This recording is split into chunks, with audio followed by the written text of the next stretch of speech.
Assalamualaikum warahmatullahi wabarakatuh. Kembali lagi dengan saya, Teresa Kaila, jurusan Psikolog di Universitas Musola. Pada kali ini, saya akan melanjutkan penjelasan saya tentang statistika dan logika. Oke, kita masuk di penjelasan statistika. Pada mulanya, kata statistika itu diartikan sebagai keterangan-keterangan yang dibutuhkan oleh negara atau berguna bagi negara. Secara etimologi, kata statistika itu berasal dari bahasa Latin yang mempunyai persamaan arti dengan state yang berasal dari bahasa Inggris yang dalam bahasa Indonesia diterjemahkan dengan negara. Pada mulanya, kata statistik diartikan sebagai kumpulan bahasa keterangan data baik yang berwujud angka atau data kuantitatif maupun yang tidak berwujud angka atau data kuantitatif yang mempunyai arti penting dan kegunaan yang besar bagi suatu negara. Namun, arti kata kuantitatif hanya dibatasi pada kumpulan bahan keterangan yang berwujud angka atau data kuantitatif saja. Ditinjau dari segi terminologi, dewasa ini istilah statistika terkadang berbagai macam pengertian. Yang pertama, istilah statistika kadang diberi pengertian sebagai data statik, yaitu kumpulan bahan keterangan berupa angka atau bilangan. Kemudian, arti yang kedua yaitu sebagai kegiatan statistika atau kegiatan prastatistikan atau kegiatan penstatistikan. Kemudian yang ketiga, kadang juga dimaksud sebagai metode statistik, yaitu cara-cara yang tertentu yang perlu ditempuh dalam rangka mengumpulkan, menyusun, atau mengatur, menyajikan, menganalisis, dan memberikan interpretasi terhadap kumpulan bahan keterangan yang berupa angka itu dapat berbicara atau dapat memberikan pengertian makna tertentu. Kemudian yang keempat, istilah statistika dewasa ini juga dapat diberi pengertian sebagai ilmu statistik. Ilmu statistik tidak lain adalah ilmu pengetahuan yang mempelajari dan memperkembangkan secara ilmiah tahap-tahap yang ada dalam kegiatan statistika. Kemudian, metode dan prosedur yang perlu ditempuh atau dipergunakan dalam rangka yang pertama pengumpulan data angka, penyusunan atau pengaturan data angka, penyajian atau penggambaran atau pelukisan data angka, penganalisisan terhadap data angka, penarikan kesimpulan, pembuatan perkiraan, serta penyusunan ramalan secara ilmiah atas dasar pengumpulan data angka tersebut. Jadi, statistika merupakan sekumpulan metode untuk membuat keputusan yang bijaksana dalam keadaan yang tidak menentu. Oke, kita masuk di sejarah perkembangan statistika. Konsep statistika sering dikaitkan dengan distribusi variabel yang ditelaah dalam suatu populasi tertentu. Abraham Demeter mengembangkan teori galat atau kekeliruan pada tahun 1757. Thomas Simpson menyimpulkan bahwa terdapat suatu distribusi yang berlanjut dari suatu variabel dalam suatu frekuensi yang cukup banyak. Kemudian, Pierre Simon de Laplace mengembangkan konsep de Moivre dan Simpson ini lebih lanjut dan menekankan distribusi normal, sebuah konsep mungkin paling umum dan paling banyak dipergunakan dalam analisis statistika di samping teori peluang. Teknik kuadrat terkecil, simpangan baku, dan gatal baku untuk rata-rata dikembangkan oleh Carl Friedrich Gauss. Designed experiment dikembangkan oleh Ronald Almert Fisher. Di Indonesia sendiri, kegiatan dalam bidang penelitian sangat meningkat, baik kegiatan akademik maupun pengambilan keputusan telah memberikan momentum yang baik untuk pendidikan statistika. Kemudian kita masuk di hubungan antara sarana bahasa, logika, matematika, dan statistika. Matematika mempunyai peranan yang penting dalam berpikir deduktif, sedangkan statistika mempunyai peranan penting dalam berpikir induktif. Bahasa merupakan sarana komunikasi, maka segala sesuatu yang berkaitan dengan komunikasi tidak terlepas dari bahasa. Seperti berpikir sistematis dalam menggapai ilmu dan pengetahuan. Suatu penarikan kesimpulan baru dianggap valid kalau proses penarikan kesimpulan tersebut dilakukan menurut cara tertentu tersebut.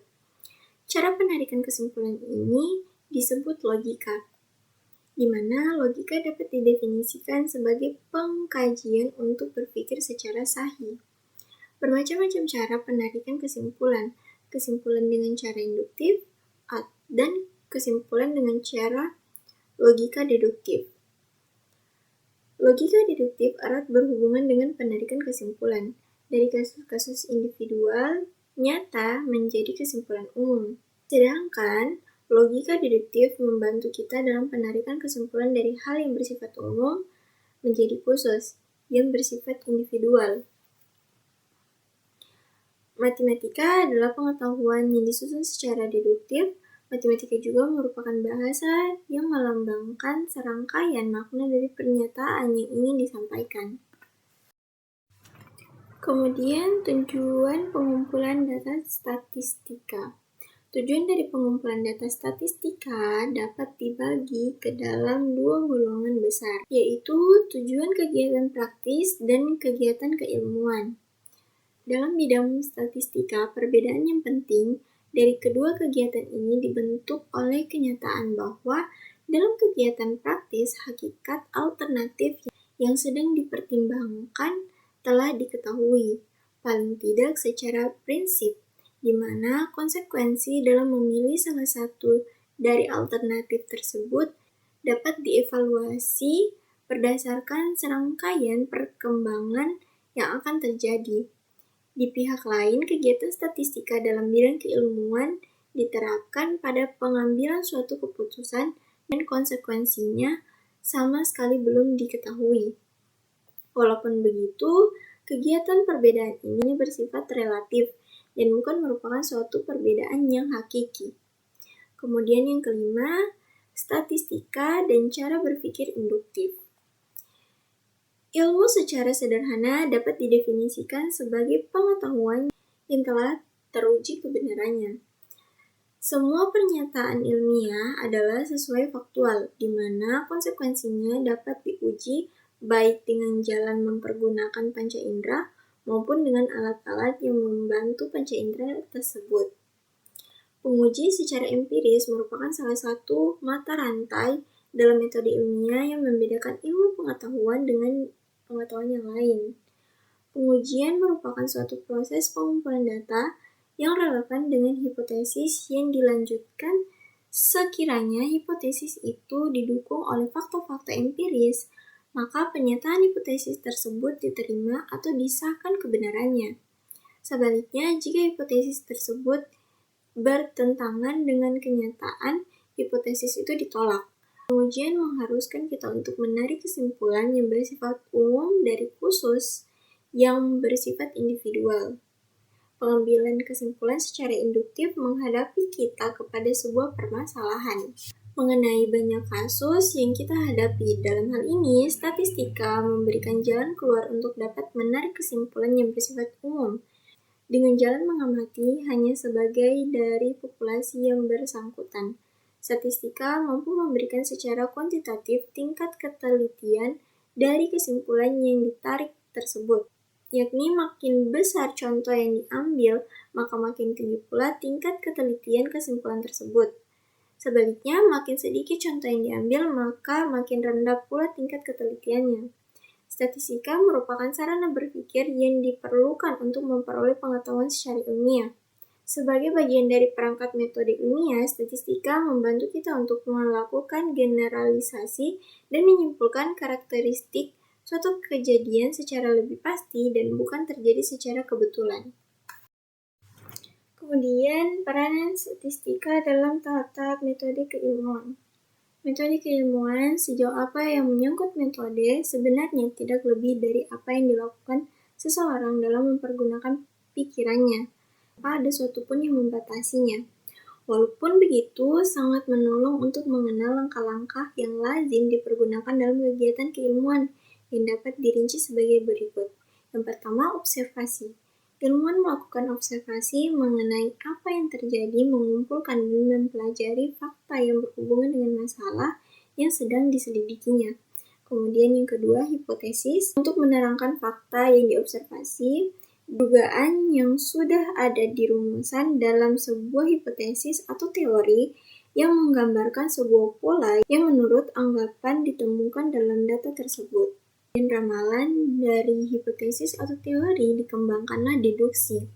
Fakta baru ini disebut ramalan, bukan dalam pengertian menjauh dari depan, namun menduga apa yang akan terjadi berdasarkan cara-cara tertentu.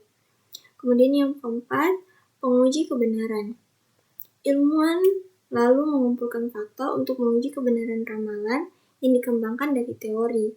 Mulai dari tahapan ini, seluruh tahapan-tahapan sebelumnya berulang seperti sebuah siklus. Jika teorinya didukung sebuah data, teori tersebut mengalami pengujian dengan lebih besar, dengan jalan membuat ramalan yang lebih spesifik dan mempunyai jangkauan lebih jauh, di mana ramalan ini kebenarannya diuji kembali sampai akhir ilmuwan tersebut menemukan beberapa penyimpangan yang memerlukan beberapa perubahan dalam teorinya.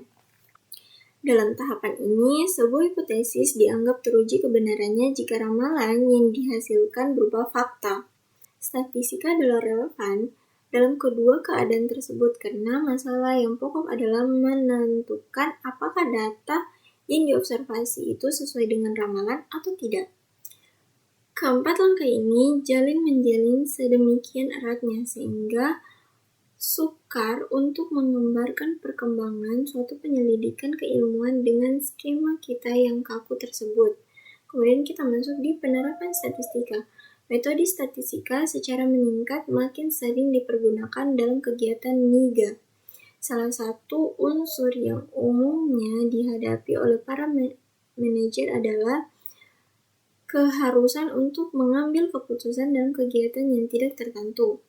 Statistika diterapkan dalam penelitian pasar, penelitian produksi, kebijaksanaan penanaman modal, kontrol kualitas, seleksi pegawai, rangkaian percobaan industri, ramalan ekonomi, auditing, pemilihan risiko dalam memberikan kredit, dan masih banyak lagi. Pemerintah telah lama mengumpulkan dan menafsirkan data yang berhubungan dengan kepentingan bernegara. Umpamanya, data mengenai penduduk, pajak, kekayaan, dan perdagangan luar negeri. Penelitian di bidang-bidang ilmu sosial semakin lama semakin mendasarkan dari kepada statistika. Singkatnya, statistika adalah alat yang dapat dipergunakan untuk memecahkan masalah yang timbul dalam penilaian secara empiris hampir di semua bidang. Meskipun perincian teknis dari teknik statistika dipergunakan dalam setiap bidang, dan masalah itu berbeda, namun pendekatan dasarnya adalah sama. Oke, kita lanjut di pembahasan logika. Logika adalah sarana untuk berpikir sistematis, valid, dan dapat dipertanggungjawabkan. Berpikir logika adalah berpikir sesuatu dengan aturan-aturan berpikir seperti setengah tidak boleh lebih besar daripada satu. Pikiran diikat oleh hakikat dan struktur tertentu. Kendati hingga kini belum seluruhnya terungkap, pemikiran kita tunduk pada hukum-hukum tertentu. Oke, kita masuk di aturan cara berpikir yang benar.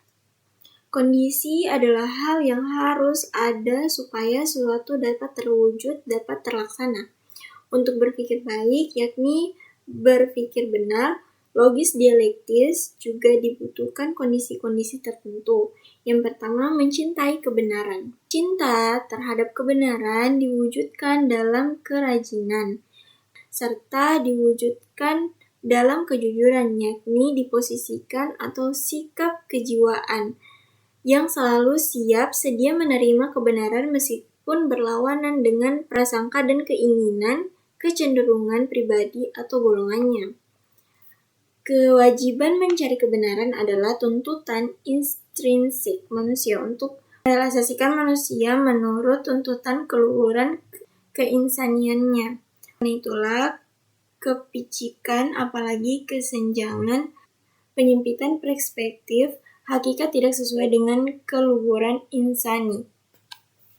Kemudian yang kedua, ketahuilah dengan sadar apa yang sedang Anda kerjakan. Kegiatan yang sedang dikerjakan adalah kegiatan berpikir. Seluruh aktivitas intelek kita adalah suatu usaha terus-menerus mengejar kebenaran yang diselingi dengan diperoleh pengetahuan tentang kebenaran, tetapi parsial sifatnya. Pada taraf hidup kita di dunia, sifat intelek kita diskursif dan hanya dalam beberapa langkah agak sedikit intuitif. Karena untuk mencapai kebenaran kita harus bergerak melalui berbagai macam langkah dan kegiatan. Kemudian ketahuilah dengan sadar apa yang sedang Anda katakan. Pikiran diungkapkan dari kata-kata. Anda senantiasa perlu menguasai ungkapan pemikiran ke dalam kata tersebut, baik yang eksplisit maupun yang implisit. Harus mengetahui dengan betul dan seksama mengenai isi, lingkungan, arti fungsional, dan istilah yang digunakan karena istilah merupakan unsur konstitutif penalaran. Ketidaktertiban dalam istilah yang digunakan akan berakibat dalam ketertiban dalam penalaran. Kemudian, buatlah distinksi, pembedaan, dan pembandingan klasifikasi yang semestinya. Jika ada dua hal yang tidak mempunyai bentuk yang sama, hal itu jelas berbeda, tetapi banyak kejadian di mana dua hal atau lebih mempunyai bentuk sama namun tidak identik. Disinilah perlu dibuat suatu distingsi, suatu pembedaan, eksplisitkan hal-hal yang membuat yang satu bukan yang lain. Hindari setiap usaha main pukul rata. Karena realitas begitu luas, perlu diadakan pembandingan klasifikasi. Jika membuat pembandingan, peganglah suatu prinsip pembandingan yang sama. Jangan sampai Anda menjumlahkan bagian atau spek dari suatu realitas begitu saja tanpa berpegangan pada suatu prinsip pembagian, prinsip kualifikasi yang sama. Kemudian, cintailah definisi yang tepat. Dengan menggunakan bahasa sebagai ungkapan suatu kemungkinan tidak dianggap sebagaimana yang akan digunakan atau sebagaimana yang dimaksud. Definisi harus diburu hingga tertangkap. Definisi artinya pembatasan, yakni membuat jelas batasan-batasan sesuatu. Hindari kalimat-kalimat dan unsur-unsur yang gelap, tidak terang strukturnya dan tidak jelas artinya. Kemudian ketahuilah dengan sadar mengapa Anda menyimpulkan begini atau begitu.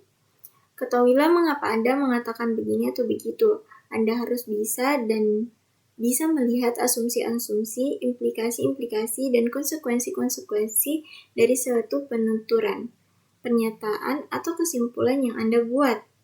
Jika bahan yang tidak atau kurang cukup untuk menarik kesimpulan, hendaklah orang menahan diri untuk tidak membuat kesimpulan atau membuat batasan-batasan dalam kesimpulan.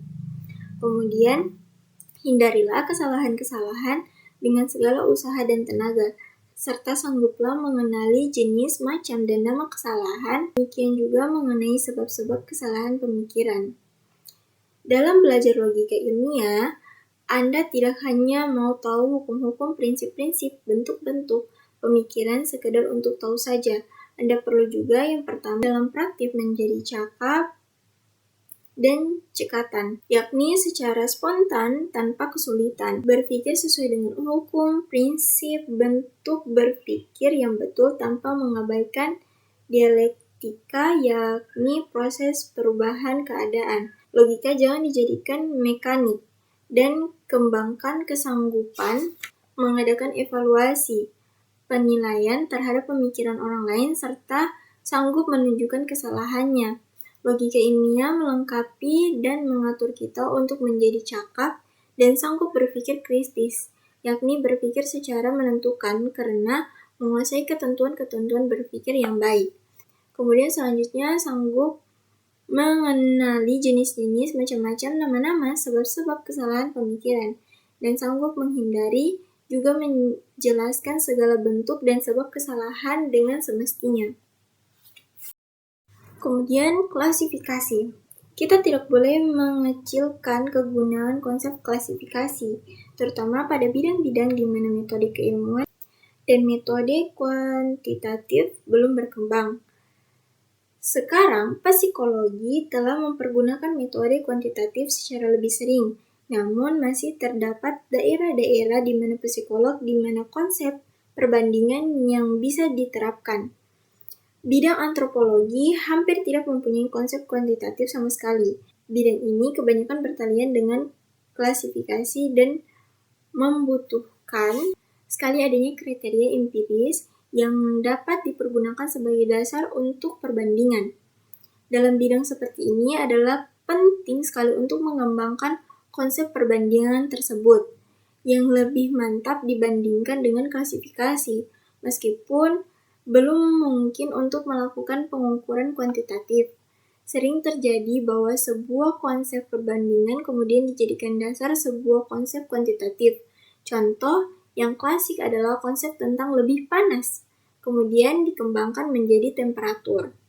Namun, tidak demikian hanyalah dengan konsep klasifikasi, di mana dalam mendefinisikan sebuah konsep tentang kelas kita bisa menerapkan persyaratan apa saja yang kita mau. Tentu dalam hal ini kita harus memperhitungkan agar tidak dapat kontradiksi dalam persyaratan kita secara logika. Dalam batasan ini, kita bebas untuk mendefinisikan sebuah kelas menurut kemauan kita, tanpa mempedulikan apakah kelas itu mempunyai anggota atau tidak dalam kehidupan kita ini. Jika kita melihat dua segi di dalam konsep perbandingan dalam ilmu tidak bersifat konvensional, tetapi harus diterapkan pada fakta-fakta alami dan mereka harus sesuai dengan struktur hubungan logis. Kemudian aturan definisi. Definisi secara etimologi adalah suatu usaha untuk memberi batasan terhadap suatu yang dikehendaki seseorang untuk memindahkan kepada orang lain. Dengan kata lain, menjelaskan materi yang memungkinkan cendekiawan untuk membahas tentang hakikatnya. Sedangkan pengertian definisi secara terminologi adalah suatu yang menguraikan makna lafaz kuli, yang menjelaskan kriteria khusus pada diri individu. Makna lafaz kuli karena lafaz kuli tidak mempunyai pengertian terminologi dengan adanya perubahan karakteristik yang konsisten menyertainya. Definisi yang baik adalah jami wa mani, menyeluruh dan membatasi. Hal ini sejalan dengan kata definisi itu sendiri, yaitu definisi atau membatasi. Jadi definisi yang valid dalam logika perlu batasan yang jelas antara objek-objek yang didefinisikannya. Mungkin itulah penjelasan saya tentang statistika dan logika. Kurang dan lebihnya saya mohon maaf. Assalamualaikum warahmatullahi wabarakatuh.